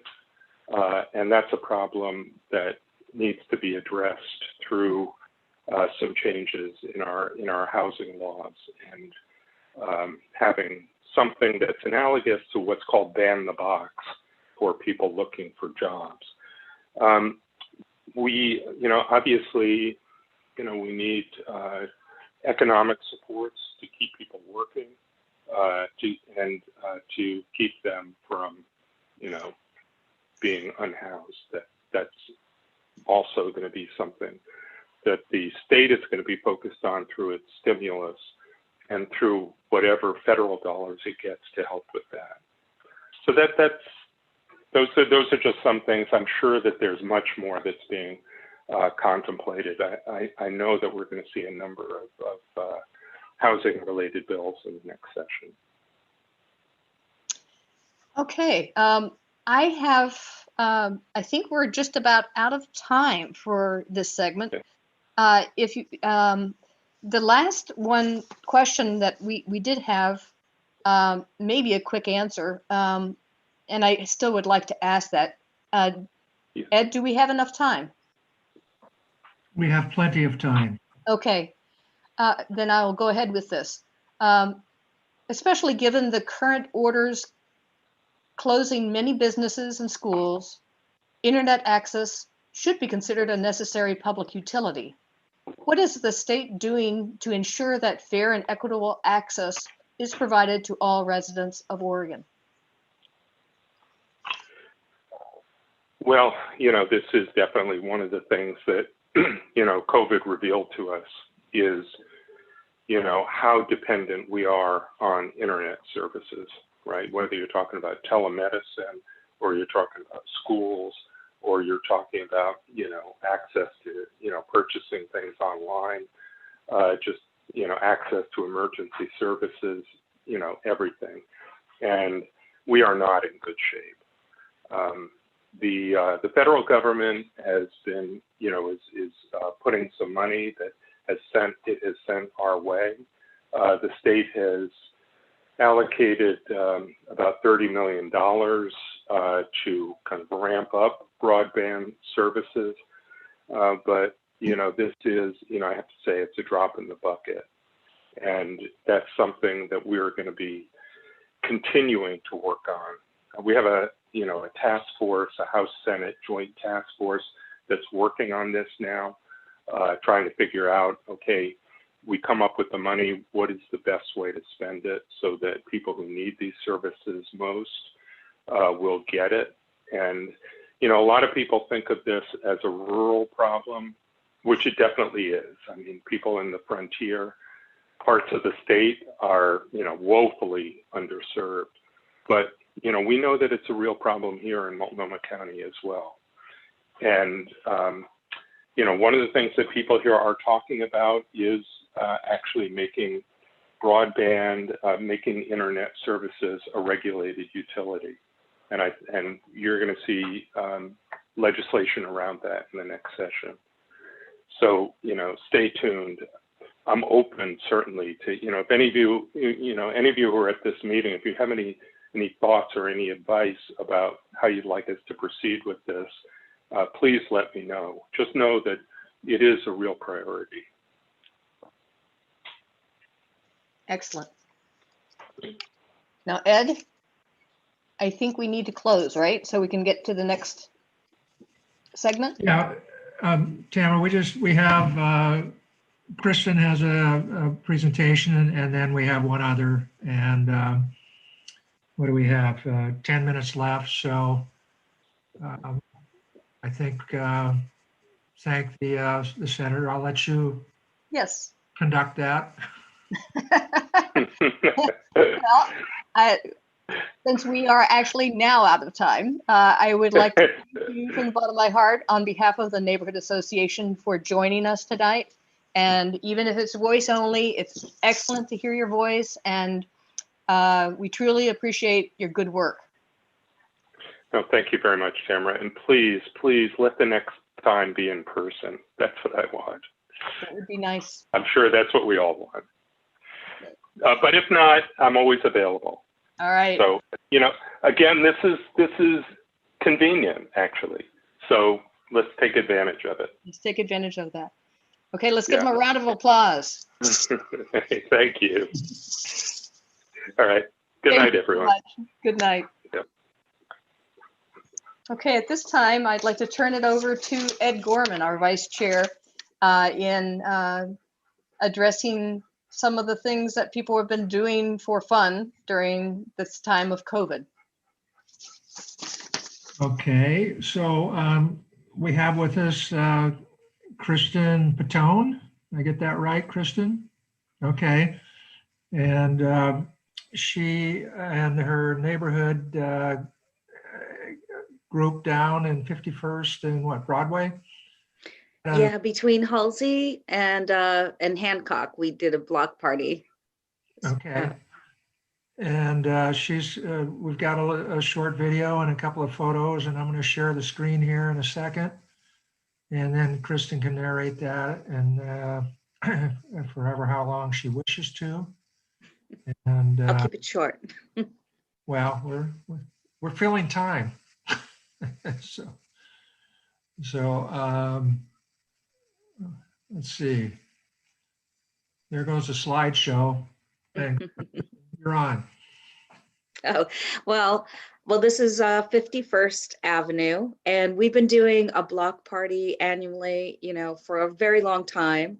This is the Selwood Jazz Ensemble, and they've been playing for our block party for as long as I've known, probably 10 years or more. And they weren't going to let COVID stand in the way, and we weren't going to let COVID stop us from still having a good time. But we probably made 2 changes that tried to make things more safe for everybody. And the 2 big changes were really limiting the size of the block party. We just made it 2 blocks rather than incorporating some of the surrounding blocks. And the other big changes, we just had everything a BYO barbecue. We no longer had the community snack table or potluck and snack and beverage table, but nobody seemed to go hungry, and everybody still had a terrific time, and bellies were full. And if we did have snacks for the kids, everybody just had like individually wrapped chip bags and stuff, and that was plenty fun. But during the day, there is no shortage of activities, all distance. We did a water balloon toss. We filled up a baby pool with hundreds of water balloons, and the kids did a tossing exercise where they would spread further and further apart. The whole thing really turned into a water balloon fight eventually. But after that, things went on to arts and crafts. This year, the theme was make your own mask. And so the kids would just get in separate pods. Everybody wore masks, or you were far enough away in your own little family pod doing an activity. And then the annual ping pong tournament carried on as usual, and just sanitized the paddles and the balls before each game. But that's always a lot of fun, and people sign up for that. That pretty much takes us up to the band time, and everybody just brought their own barbecues out, and we played, or they played, and we ate and watched them. They're a terrific band, and we were so grateful that they, you know, wanted to work with us and accommodate us. And at the end of the whole day, it ends with 2 outdoor movie screens. So each block kind of had an outdoor movie screen for the kids. We had one for really young age kids and one for the more like older grade school kids. But yeah, the whole day went from like 1 p.m. till 10 p.m. really. And it was just full of fun, and people were being very good with their masks, staying safe. And the other big rule, I guess, on the block is nobody goes in anybody's house. It's all outdoors. So rain or shine, we're going to have a good time. And these kinds of changes are being implemented into our Halloween coming up, our Halloween plans. I think we'll do a rather large parade that'll take up multiple blocks, but it'll be very spaced out. And then each block is going to do a similar thing where we just kind of limit it to a scavenger hunt among just a handful of homes and a few blocks. But we're making sure to put out the big candy for the kids this year. So we realize they're not going to have hundreds of homes to go to, but we're going to make sure that they'll still have a good time and get plenty. Okay. Thank you so much. I have a little clip of the, You want to hear the jazz ensemble? yeah, where'd it go? The Selwood Jazz Ensemble. I've only been in this neighborhood 7 years, and I think they've been playing at least 10 or longer in the neighborhood. Yeah. Tamara, you've been No. in the neighborhood a long time. There we go. I don't know, is that?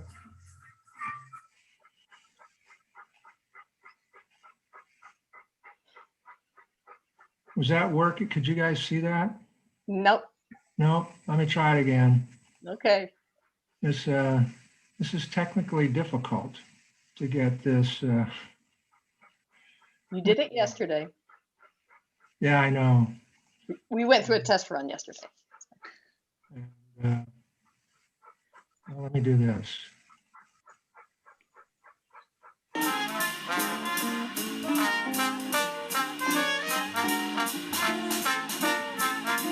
There you go. Did that work? Yes. Okay, all right. Nice. Thank you so much for sharing this, Kristen. Appreciate it. My pleasure. Yeah. Always interesting how the creative ways that people come up with to make this work. Mistake. Okay. Again, we have one more. It was, we're having, again, a little technical challenge here. We're going to work through it. Okay. So my street, Northeast 56th, has a lot, I'm sure a lot of different neighborhoods in the city took advantage of the, or made good advantage of the conditions we're dealing with. And so we had, across the street, we had a concert musician who she plays with the Eugene Symphony, the Newport Symphony, and Portland Ballet, Portland Opera. And so we had a bunch of concerts in the evening when she would get together some fellow musicians. That's the one we just saw. No, that was the jazz band. Yeah. You're looking for Sharing. Yeah, I'm trying to get to this one. Yeah. And it's not cooperating. Oh, not cooperating. There it is. Just wasn't patient enough. There it is. There's so we would block off the street, and the concert musicians would get together, and this was this was funded by a grant, the last one in September, and it was actually the Elemental Quartet. It was a string quartet, and I've got a little excerpt here in a minute. But it was really great to be able to get outside, socially distance, and enjoy some music and beautiful weather, and take a break from COVID. So these were just some photographs from that, and I will endeavor to get the little musical clip going here that we have.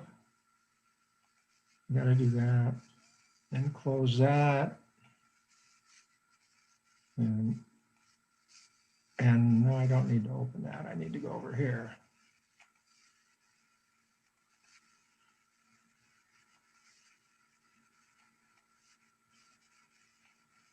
play.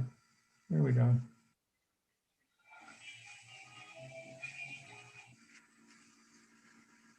Shoot. All right, I have to share the screen and then open this thing up, I think. Okay. Share the video. And so this was,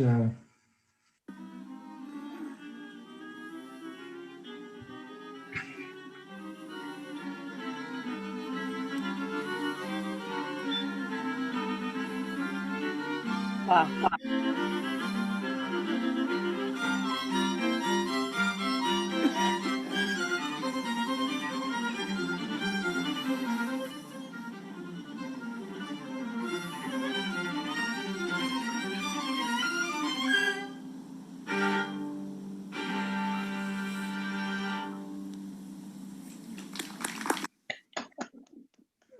so you guys saw, that worked. You saw it, I assume. Yes, we did. Okay. So, yeah, that was a real treat. And the musicians all summer long, because they didn't have anywhere to play, were thrilled to have a spot to get together and just play music and for people rather than to a Zoom session. So, Well, it sounds like it came through a grant. Is there any way we can get more grants like that? well, Shauna, our neighbor across the street, was the one who put that together, and she had the contacts. Maybe next year, if we're still in the COVID thing, that's something we can look at as a neighborhood association. I think so. We ought to look at that. You know, we have our regular concerts, but that exceeds the maximum number of people that can gather by a good number. So we have to look at a different paradigm with much smaller, maybe smaller activities, events. Right. That's all I have, Tamara, and we're out of time. Okay, then we're done for this evening. I want to thank everyone for joining us for this event, and I really appreciate everyone's participation. Have a great night and keep in touch and let us know if we can do anything to help you out in your part of the community. Thank you so much. Thank you, Tamara and Ed, for